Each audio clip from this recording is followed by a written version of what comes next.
Welcome back, Indiana Sports Beat Radio on this Wednesday. Thank you so much for being with us.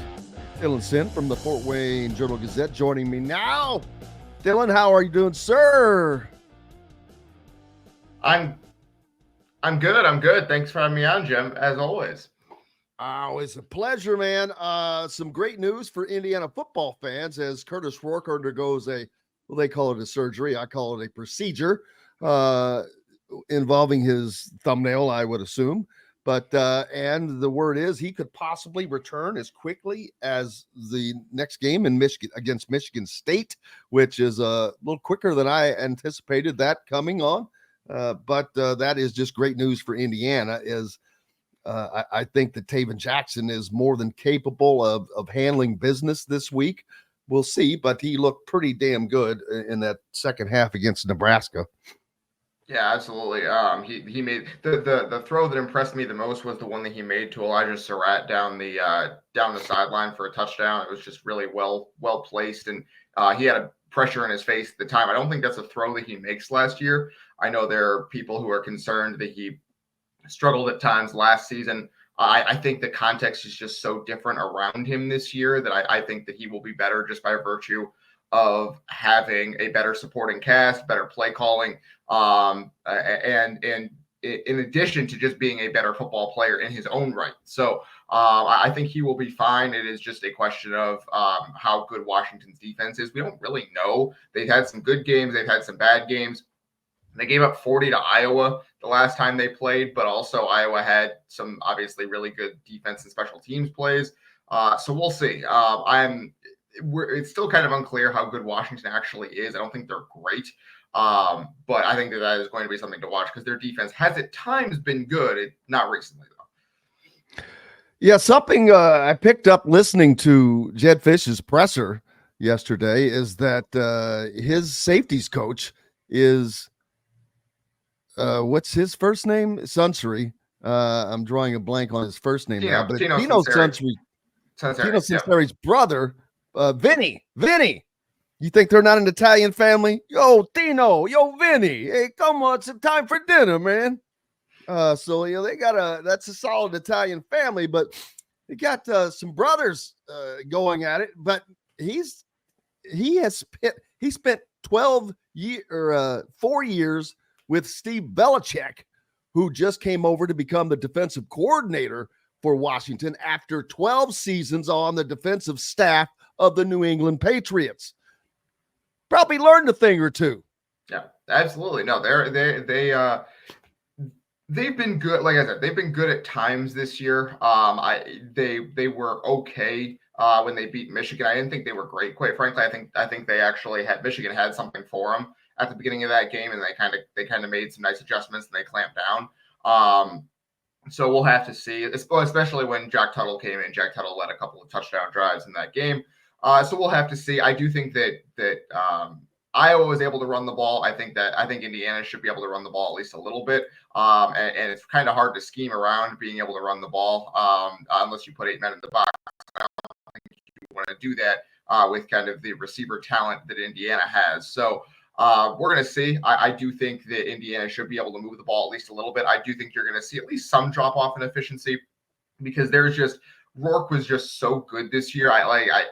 It's really hard to put into words how good he's been this season. There are throws that he makes that just make things look incredibly, incredibly easy. Those back shoulder throws to Surratt against Nebraska were both just absolutely incredible plays, and the deep ball to Cooper. I don't know if Taven Jackson has those in his bag at this point in his career. He might at some point. I don't know if he does at this point in his career, as good as that touchdown pass to Surratt was. So I think you're going to see it. It's probably going to be a little bit clunkier, maybe. I don't think you're going to go down and score a touchdown on 4 out of every 5 possessions like they've been doing. And it's not going to. You're not going to just melt down the field against a good defense. But I do think you're going to be able to move the ball. And so I think that there's every chance that Jackson puts up a good stat line and Indiana is able to move the ball and put some points on the board. Well, there's no question that Taven Jackson has made leaps and bounds improvement. And part of that is because, first of all, Curt Cignetti, according to I think it was Nick Saban said, is a good quarterbacks coach, which is what he did. So, and you've also got Tino and Mike Shanahan. So he's getting a lot of good coaching. He has gotten a lot of good coaching for the last 9 months, 10 months, or however long it's been. It makes a difference. And you can see it on the field.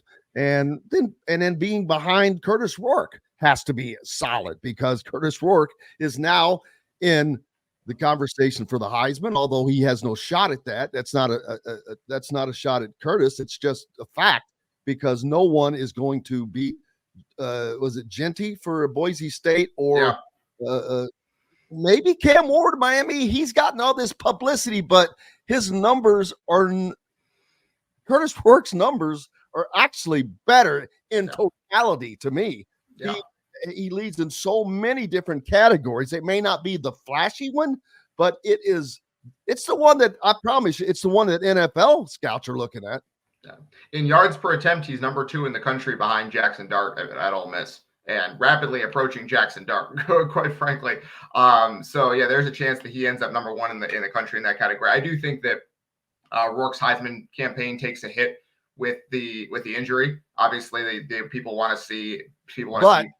That can be completely recovered by multiple wins, and depending upon what he does at Ohio State, or what Indiana does at Ohio State, that will change everything, because unfortunately it's about perception, and the Heisman Trophy has become this what are the words I'm looking for? It's not what it used to be. It does not go to the absolute best player in college football too often. When I'll always go back to the fact that Tevin Coleman did something at the time that he was only the 6th person ever to do, rushed for over 2,000 yards in an NCAA season, and he didn't even get an invite. Meanwhile, Oklahoma had 2 guys there. That was complete and total BS. So yeah, we've seen how it. Antoine Randall, same thing.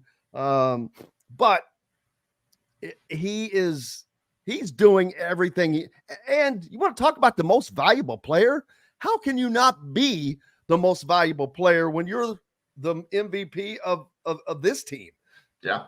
And that's the thing, is like, this team has been such a team, right? I do wonder if that hurts him a little bit, is that this team has been such a across the board solid team. He's not having to do superhuman work every week for them to win games, and yet he's doing superhuman work and they're winning games, right? Like, it's like he could be like 70% as good as he is, and they'd still be winning these games. They'd just be a lot closer. His brilliant play is putting them from winning games into winning games by blowout. And it's just kind of a weird situation where he doesn't have to be as good as he is, and yet he is fantastic, and it's putting them, it's making them even better than they otherwise would be. So because there's so many good players on this team, there's so many people who have contributed to the start that they've had, that it's hard to pick one. But then it becomes obvious, because like when you watch, it's him and it's Surratt and it's the running backs and it's everyone across the board. And it's been really fun to watch. Yeah, I'm sitting here looking at the NCAA stats right now, and Indiana has the 7th highest rated scoring defense now, replacing who was that? Oh yeah, that was Nebraska. They're nowhere to be seen. But Indiana has the number 1 scoring offense. Yeah, no program in the country is in the top 5 in both of those categories, and it's time for people to stop ignoring that, because the other members of the top 5 on offense, Miami of Florida, which we know what they've been doing, Boise State, Navy, which people don't poo-poo that, they're undefeated. Are they, I think, 6-0 right now? They are 7-0. They're like IU 7-0. Okay. They're putting up 44.5 points a game. And then number 5 is UNLV, which plays Boise State this week. What the hell's the over in that game? Friday night. That game is going to be absolutely box office. The winner of that game has the inside track to making the playoff, I think, as the G5 participant, depending on how Army and Navy do when they play Notre Dame. But yeah, that game is going to be absolutely box office. Highly recommend staying up to watch that Friday night. It should be a lot of fun. Oh, hell yes. I mean, and it's not often that you hear that. And then both Army and Navy will play Notre Dame this year. So that's going to be very interesting because that'll either take care of Notre Dame or not. I still, Notre Dame, in no way should they, I'm not saying they shouldn't be in the conversation, but no way should they be in the top 12 right now. When you have Northern, somebody just pointed out, Northern Illinois got beat by no one this past weekend, like 13-7. So that loss to Notre Dame is, that just got to weigh on it for me. And but although they get an opportunity to make up for it with the teams they play, and I was thinking that maybe at the end of the year they'd go to USC, but nah, USC has they're next to last in the Big Ten. They're 1-4 in the Big Ten. Yeah, USC is Lincoln Riley's job even safe? I think it is. First of all, he has a huge buyout. And USC is not quite as rich as people think, and like USC is not throwing around money like people think they are. And second of all, I do think that he had made it clear this was going to be a building year. I think you lose Caleb Williams, and it's going to be a step back. They would like to be better. Obviously, they would like to not be 3-4 and have not lost to Michigan, who it seems like they're terrible. But they did beat LSU. That's the funny thing is that LSU is another team where I am really having trouble getting past a loss that they've had, and that loss is to USC in week 1, kind of like Notre Dame, where USC is better than Northern Illinois, but like it's one of those things where LSU seems like a very good team now, but they lost to that USC team in week 1, and didn't look very good doing it. So that's another one kind of like that, where it's a loss that's weighing on them deep into the season. So we'll see. I do think Notre Dame will be there. Basically, the way it shakes out for me is that Notre Dame is going to be in the playoff at 11-1 and out at 10-2. I think that's pretty fair because they're going to have to beat Army and Navy down the stretch of the season. Those two teams are both very, very good despite being the service academies. They're both awesome. They're kind of like Indiana, where they haven't played the toughest schedules, but they beat everyone solidly and soundly. So we'll see how that plays out. Notre Dame Navy this Saturday should be a lot of fun. Yeah, John says Indiana fans have been waiting for the second coming of night, and he came, but it's in a different sport, and his name is Cignetti. And I've talked about this. There are a lot of similarities. Cignetti is, I see him as a combination of Bob Knight, of Nick Saban, and Curt Cignetti, but he has a lot of traits that these guys had. He doesn't have all of them, luckily. He's funny. First of all, he's actually a funny guy. Bob Knight thought he was funny, but Curt is kind of funny. But he's very detail oriented, and he's able to do it without imposing his will on you. I think that he is able to do this by showing you, telling you, and they've had this blueprint, as he said. They've had a plan, and it's worked, and it is working. It worked again. So there's no reason. If you wonder why Curt Cignetti is so confident in himself, there you go. Yeah, he said it, and he did it. It ain't bragging if you can do it, and right. He is.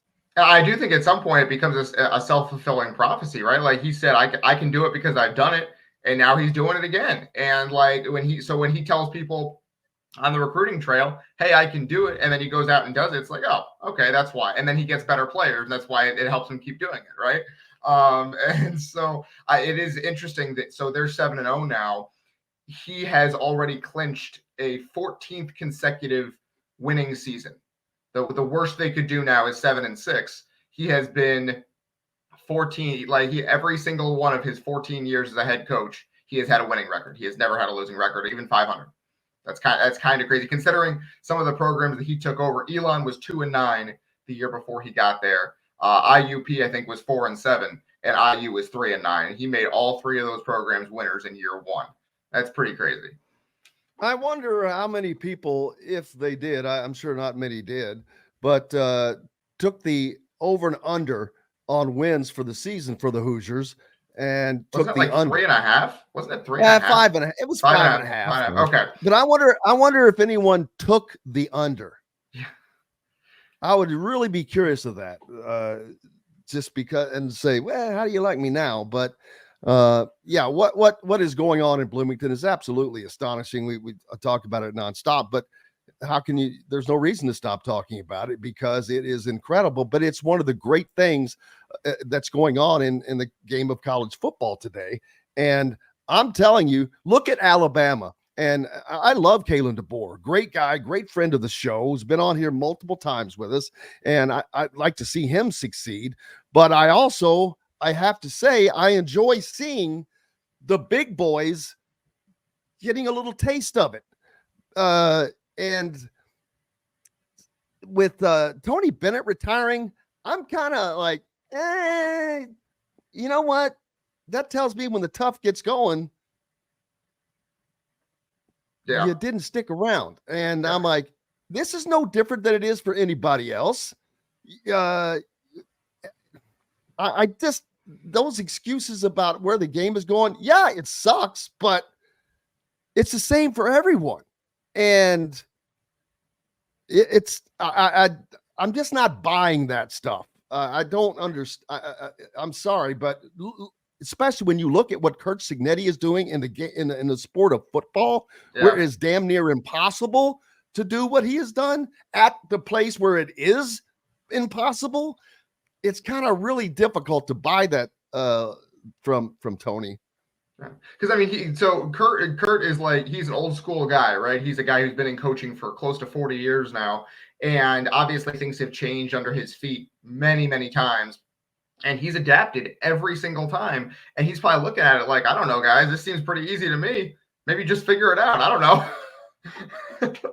Like it can't be that hard if I'm able to do this in year one. And I do think part of it is that he was able to bring over all those JMU guys, like the transfer portal player. Like when you build through the transfer portal, like IU did for this season, I don't think they plan to every year, but for this season specifically, when you build through the transfer portal, it's always a risk because you don't know how well these players are going to translate to your system. But Cignetti did know because so many of them were JMU guys. Like, you know, he was obviously going to have a higher hit rate. Because he was bringing over so many guys that he already knew their skill sets. He already knew how good they were. He already knew what they could and couldn't do. And that helps, obviously. So I've said for a couple of weeks now, this is great. And everyone should enjoy this season as well as it goes for IU. It's been absolutely fantastic. I am actually fascinated to see what happens this offseason for IU because they're going to have to go into the portal again. Doesn't look like they're going to have a huge high school class. I wouldn't be not so fast, my friend. Cignetti has said they only want 15 to 20 high school guys a season. That means pretty heavy portaling again. That I agree. I agree. Absolutely. Well, because why would you not?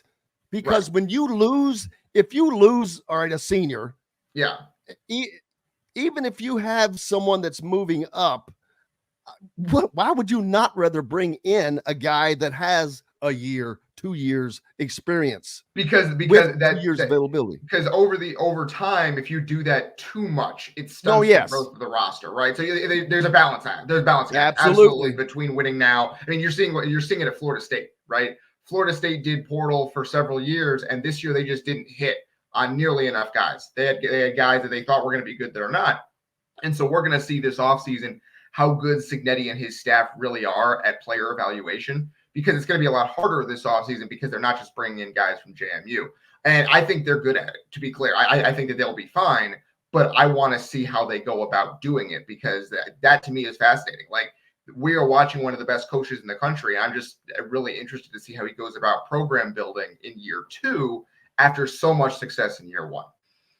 Hey, we've got to take a pause for the cause. We're here at the Hard Truth Distilling Company Studios, high atop Brick House number 1. Make sure you visit